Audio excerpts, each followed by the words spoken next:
Bonjour les belles dames, j'espère que vous allez bien. Vous bien par la grâce de Dieu. L'autre est dans la cuisine. Tout ça là où ils allaient poulet, sauce ya pété. Vous voyez que sauce ya pété, ça vraiment facile. Sauce là déjà bien nettoyé. Ne bozo mona et na chango banzela parce que eza sauce na biso ya kotumba. Na linga mingi ko sala sauce ya pété ya kotumba. Na éviter na ndako. Est-ce que je sala sauce ya pété ya soupe? Tikela un commentaire na sem.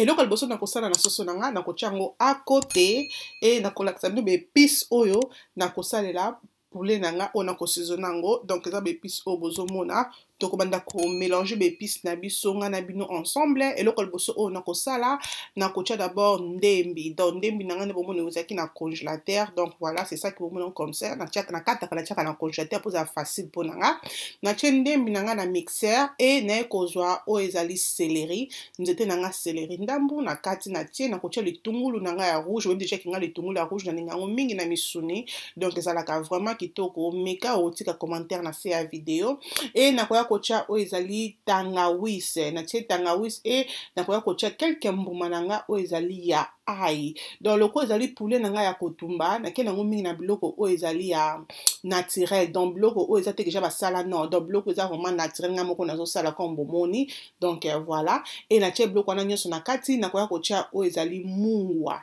donc na tie mungwa pour soso na ngeza tellement munene il faut mungwa vraiment ekota tina kati et na tie mwa mai muke pour nga zaka avant que na mixer biloko na tia ka mwa mai muke pour na mixer yango bien donc voilà et na tie na kangi na ke ko mixer après quelques minutes donc voilà bloc on a les nika mabia on a sepla kana mixer na o parce que nika ka vraiment nyonso et nika ka vraiment comme on niki vraiment donc voilà et comme biso comme ça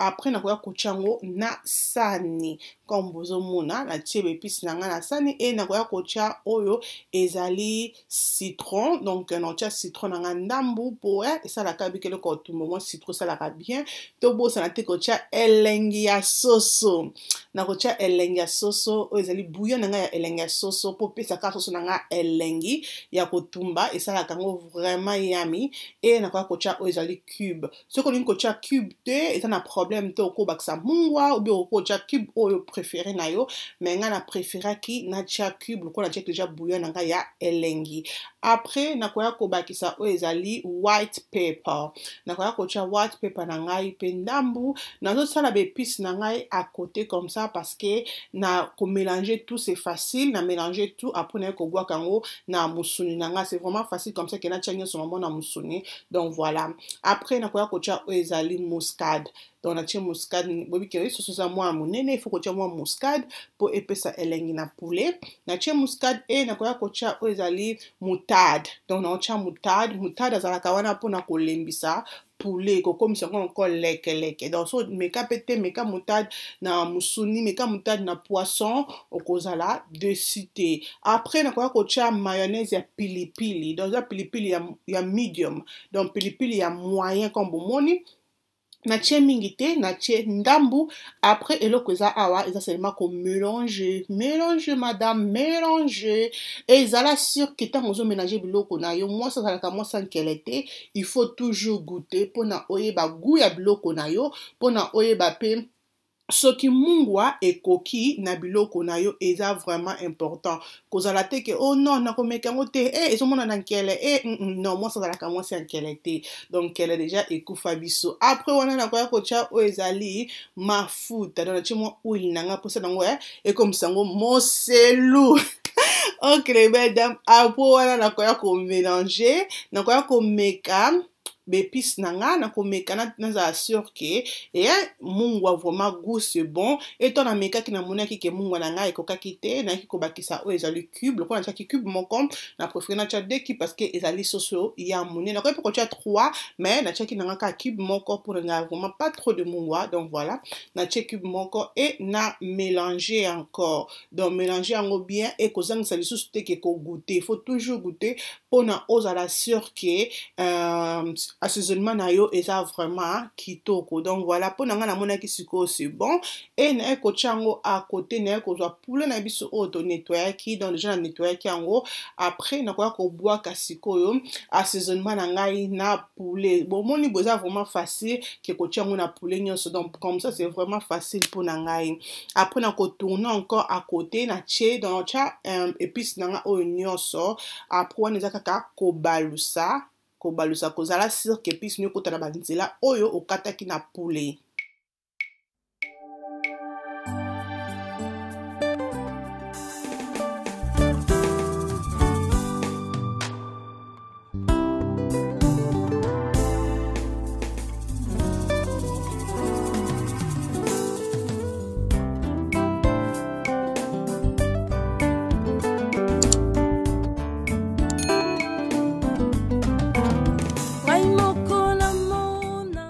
Après 30 minutes comme ça, les belles dames, parce que nous avons un poulet dans un assaisonnement, parce que nous avons vraiment ma casse un jour en côté, nous avons vraiment comme méca. Donc voilà, après 30 minutes, nous avons aussi qu'on zoom nanga o na kosa lango na réchaud, na kosa lango pe na four. Nous avons zoom o na ko tia poulet na ngai parce que na umisa ki yango te na assaisonnement donc na zo yango sema na tia yango na nzungu mpona ezala nga facile technique nini na salaki na zo ki poulet na nga et na tie moi sauce mukie moi mai mukie ka po bendela nga ba sauce zaki ya poulet wana na bassin donc na tie moi mai kaka mukie nde bozo mona ebele te pona na ke komatisa ngo na moto système oyo ezala ka bien parce que ce ko umisi biloko no na épice te na assaisonnement te et edaka ke épice na yo ekota na kati donc na ko nettoyer nzungu na pour mona ki comme ki salité likolo c'est normal il faut toujours nettoyer sinon te salité ko panzana et ko sala vraiment kitoko te et na fini ki nzungu na nga na ko kenda ngo na réchaud na ko tika ngo etoka pendant 20 minutes donc 15 à 20 minutes comme ça donc si je vois que c'est bon couleur na ndenga na moni ko comme c'est bon to ko mona nga na bino ensemble après on na ko tika na ko yasko na loso parce que poulet na to zoli yango na loso chinois d'ailleurs on doit sala lelo loso chinois na nga na zaki vraiment na makasi ya kotelema te na kokosa bino te bale belle dame nazo lamba vraiment différent parce que na zaki na makasi ya kotelema te et na lobi ke loko na kosala na kocha d'abord loso na nga na moto so na makasi te na kolia loso ya pembe na poulet donc c'est ça loko c'est important eza kolia donc voilà et loko na kosala awa eza ko nettoyer loso na nga bien nettoyer parce que aux on a pensé vraiment que loso na yo est comme clean donc est comme propre après on a ko kocha mai nga na misrate ki ba verre des verres 3 verres nga na misrami na sala calcul na tono zolamba na mutu donc voilà après kocha mai na loso na ngai na moni que c'est bon na kwa sko komatsango na nzungu ya loso donc na sala ki déjà loso ya pembe parce que na sala ki na bi que in case que na zana makase so ko continuer ko lamba te to ko laisser malo so pembe na soso na biso donc voilà soso na nga ezo kende vraiment na kokota be épices kitoko comme bozo mona vraiment kitoko ezo changer pe couleur so la couleur nango doré donc rien à dire il faut à la sûr que nzungu neza nzungu ya bien sunu te so ko nzungu mabe okomona ke ba poso soso nyonso kokangama na nzungu okomona ke esthétique a soso na yo ekozala soso kitoko te donc zala sur koto na beti sete ezala nzungu o ekangamaka te donc voilà après na kotia loso na nga na moto après na kozongela susu poulet na ngai na cheke poulet na nga na kotourner yango na zala sur ke koto wana esepe ekoti ba épice nde bozomona na zosala nde bozomona ezolakisa bino meka technique oyo ezalaka vraiment pe ezokotisa ba épice tina kati parce que poulet na biso ezali poulet ya monene botande poulet oyo ezo comme doré ezo sala ngo déjà c'est bon et ezo belisa ngo malembe donc rien à dire donc voilà c'est ça que dans ça na poulet nanga na comme na beki na tuka ngo pona 15 à 20 minutes comme ça après to kwa ko tia poulet na biso na four et to fini kinzungu na biso ngai moko na mona makambo Yesu asalelanga ngai moko na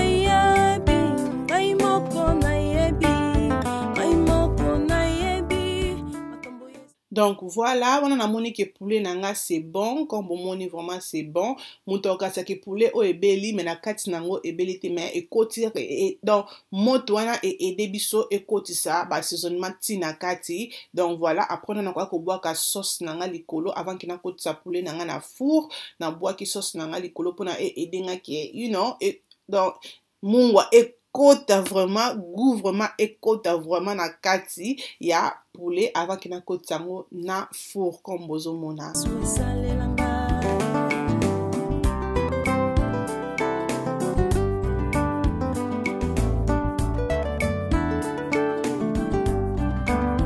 Naki kosala poulet na ngai na oven na four ya likolo nasalaki na four à sete pona nga kebela likolo après na retourner ebeli pe na se pona likolo na mona ke tumbaka lokola makala ke na four oyo ya se donc c'est ça que na tumbaki na four ya likolo et eloko na salaki na sauce na nga oya poulet na ke na nzungu na nga ya loso na ke ko bakisa sauce na nga wana ya poulet parce que sauce wana eza na goût ya soso donc na kiko bakisa ngo na nzungu na nga ya loso po epesa yango goût ya soso comme obi ke loso na nga na sala ngo riz ya chinois donc obwaka vraiment sauce wana teza vraiment important ça like yango vraiment leke ça like yango vraiment kitoko donc voilà après on nettoyer seulement ba mafuta oyo koi et na ko finika nzungu na nga ya loso na ko tika yango ebela et na zongi na four po na otala encore poulet na biso koma ezokende to kotala poulet na biso to mona ndenge ekomi donc bene vraiment ko bela kitoko moto ya se comme vous mona te ke funa ngeza rouge non moto vraiment ya moyen pour soso na ebela malembe buta le soso na soso bela lokwa na makala lokola na makala mais na makala te ezobela na four donc ezaki vraiment yami comme vous mona loko na ko sala na ko boakela ngo moi huile na boakela ngo huile pona azala moi pete moi musilo sala kaka bien et bonga tongo tumbelo ko ezala ya ko kauka te donc voilà après na zongi ngo na four na ko tongo pona tike sous poulet na ngai ebela na ko kanga four na nga après wana eloko na salaki na zoki ba mix vegetable na salaki yango na tokisa yango c'est pas ko tokisa c'est quoi na steamango donc on bozomona ekomaki pete na moni ke ekomi pete ebeli parce que okola mbango ntango zo outi mama na congélateur te pona ezalaka mumbesu okay après wana na ko tia kikalungu na nga na tie mafuta eloko na kosala awa eza kokalinga crevette parce que nazaki na crevette na nga na kokalinga crevette comme mon crevette na tia comme bouillon avant que na kalinga ngo kokalinga ngo ka bongo te tia mo bouillon na préféré na yo okalingi crevette na yo pona esala kaka kitoko ou bien otie mungwa soko lingi kocha bouillon te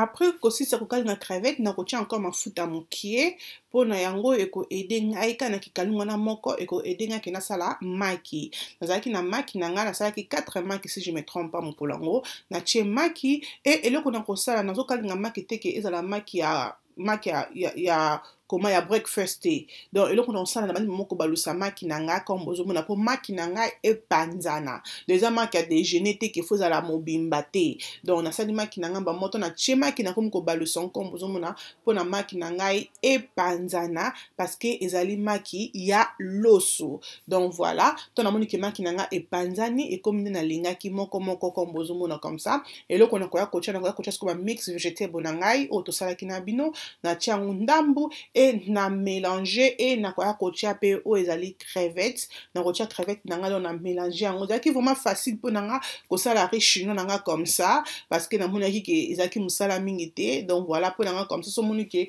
riz chinois ndinga osala ngo peut-être osala difficulté ya ko sala ngo mais kas o nga na sali comme ça o mona o kozala vraiment décidé donc voilà et na kitisi moto ya riz nanga il faut assurer que riz na moto eza na setango parce que bloko tozo sala déjà ebeli nango eza kaka ke tozo mixer yango loso na biso pe déjà ebeli comme bozomona loso nanga ebeli vraiment moko vraiment nice na nde to check comme sauce wana ya poulet et ça là qui ont vraiment goût qui te bakse kaka goût donc voilà et na koya kocha loso nanga na mesure oyo nga na lingi donc bakisa loso na mesure oyo yo olingi ezala na nzungu na yo et bien mixer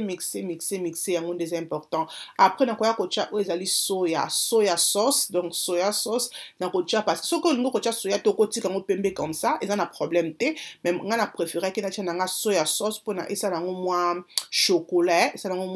comme vraiment chinois donc voilà c'est ça que na ki kocha soya sauce wana après na mélanger yango et regardez c'était vraiment facile facile ma belle pour na kosala riz chinois na comme ça na ndaku oli na poulet na yo vraiment bana bako sepela libota na yo e ko sepela. Donc après wana na bimisi poulet na nga na four talande pour botele la biso poulet o ndenge esali non na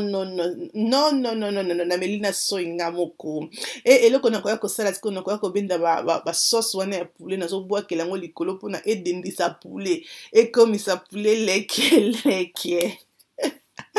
Donc voilà, recette c'était comme ça, tu as un riz chinois, tu as un poulet et na ki kocha coleslaw dans le monde na ki kocha yango pembeni ya biloko nanga comme salade, mais ko la salade nyonso oyo yo olingi eza na problème te. Merci beaucoup les belles dames, j'espère que vidéo oyo sepeli sibino, j'espère que vous bakisi un plus na banda ku recette moko vraiment facile ya ko sala oza na posa ko lamba te mais il faut to lia ndeti ngana na posa ko lamba te mais fallait seulement que na lia. Donc voilà, to lia qui vraiment kitoko, c'était vraiment bon. Donc merci beaucoup vous avez koné belé ko santé ko aimer ko partager ko zala abonner na la Rose Show et ko sala nga bien makasi tinate et kominatina. Bye.